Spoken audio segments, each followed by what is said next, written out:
Deceives in deep ground. Deep ground? The place where my brother and I like to play.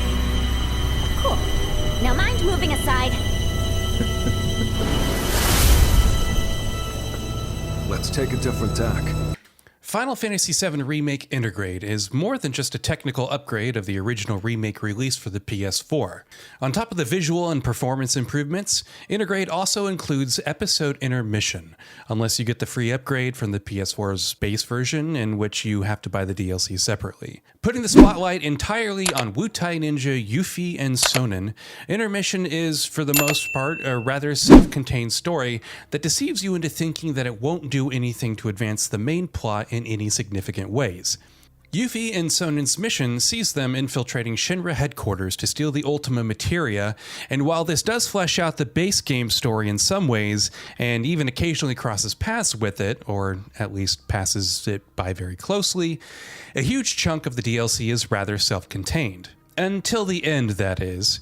In its final 30 to 40 minutes, episode intermission introduces several narrative elements that not only tie off the DLC's story pretty neatly, but also set up fascinating and exciting things for the inevitable Final Fantasy VII Remake Part 2. Here, we're going to talk about how it does that.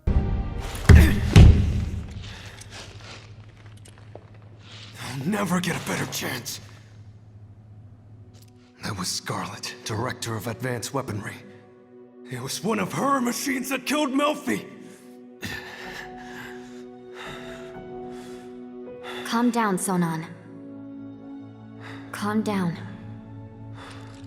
Remember, we're here for a reason. Right, boss. I'm sorry. Don't be. I was ready to strangle her myself.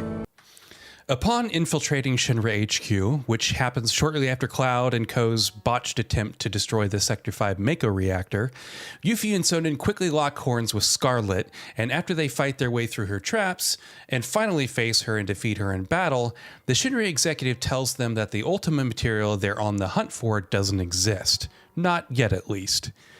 Though Shinra was working on it, development on the weapon was never completed, with other projects demanding their attention and getting prioritized. That project is something that you'll be familiar with if you've played Dirge of Cerberus, Deep Ground, a group of extremely powerful enhanced super soldiers.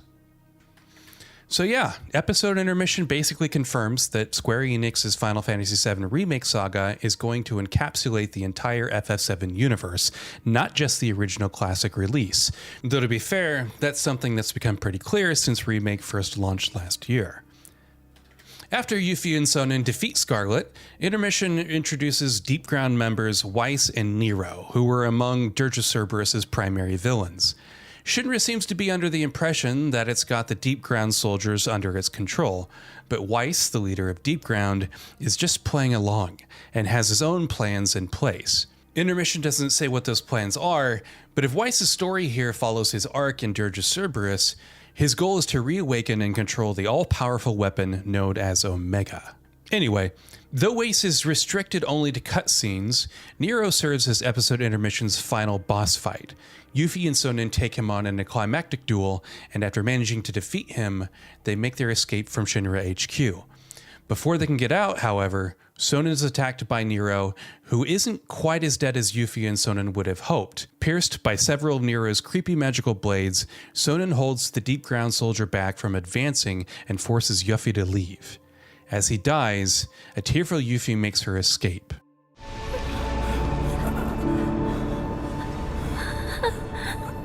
Sonon? Yuffie, you gotta keep going. For us. No. Stop it.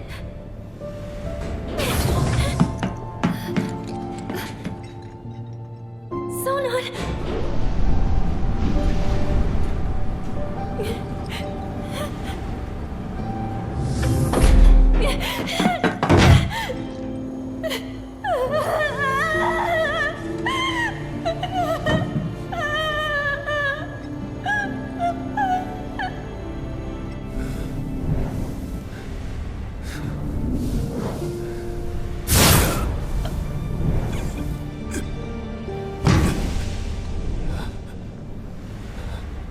As luck, or lack thereof, would have it, she emerges from Shinra HQ at the exact same moment that the plate above Sector 7 explodes and crashes into the slums, and witnessing this atrocity motivates her to take down Shinra that much more.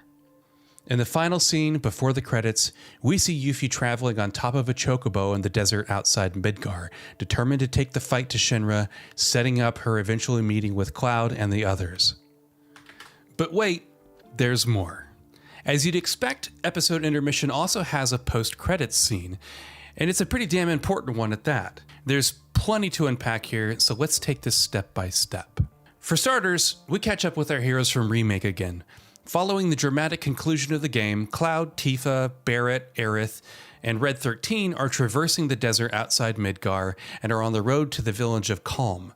We get to see some fun interactions between the characters in the group, though Red 13 stays oddly quiet for whatever reason, and eventually they hitch a ride in a truck that's transporting chocobos.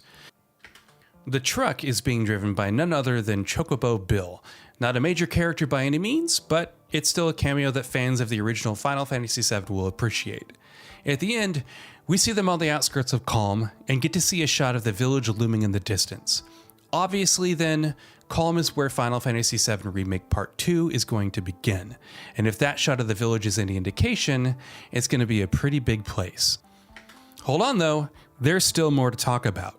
The fact that Zack Fair is somehow still alive in some other timeline, if not this one, was one of the biggest revelations at the end of Final Fantasy VII Remake, and episode Intermission doubles down on that.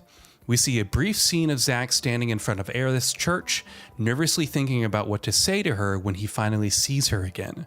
Finally, he opens the door to the church, but of course, he doesn't see Aerith inside.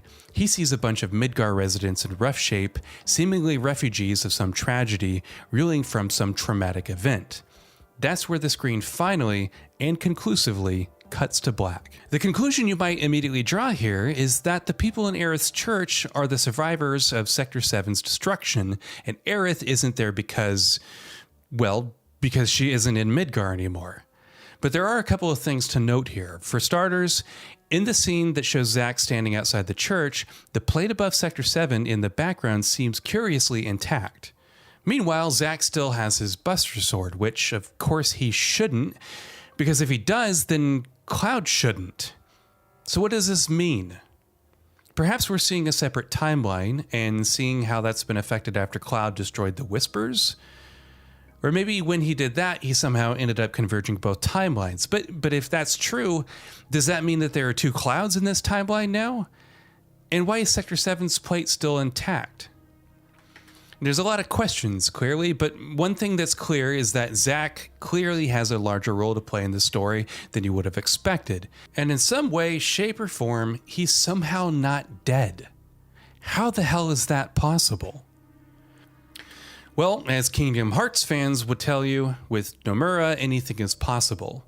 Sadly, we're going to have to wait until Final Fantasy VII Remake Part 2, and maybe even beyond that, to get all the answers to our question. But one thing's for sure, Square Enix has some really exciting twists up its sleeve, and we can't wait to see what they are. So, what are your thoughts on this? Go ahead and share them in the comments below. And if you liked this video, please subscribe to the channel and enable all notifications by clicking the bell icon to get new video updates. We upload every day and would really appreciate your support. Thanks for watching.